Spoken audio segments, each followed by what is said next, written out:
Hi, I'm Melanie, coach, speaker, millennial, retired state legislator. Welcome to part 2 of our 3-part series on leading effective meetings. Last week I shared about effectively setting an objective for your meeting, and today's Melanie Minute is about learning the balance between inspiration and your objective during your meeting. We've all been to meetings that start off great, but somehow they take a hard right turn and you end up talking about something drastically different than the meeting goal. How does this happen? It happens because inspiration has struck. An idea or a question is brought forward by one of the team members, and it may be relevant and useful, but the team leader doesn't know how to effectively acknowledge the comment, but also steer the meeting back to its original purpose. Now, our knee-jerk reaction to preventing this sort of distraction may be to not allow questions or ideas that are separate from the goal of the meeting to take place, but this really isn't helpful either.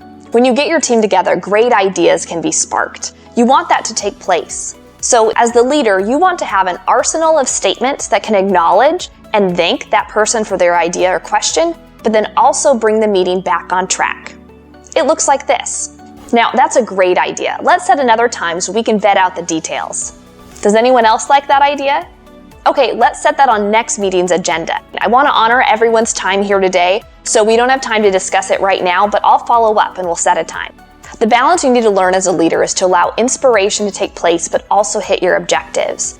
You want to properly acknowledge the team member for bringing up the idea or question. You want them to feel that they've been listened to and that they can contribute again in future meetings. So what should you do?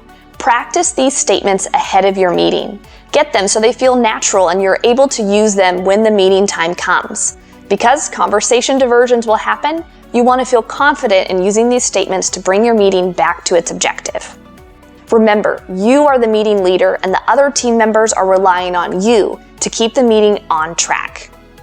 Well, it looks like we're out of time. Use these simple statements to keep your next meeting on course, and I'll catch you on the next Melanie Minute where we'll talk about the final tip to leading an effective meeting.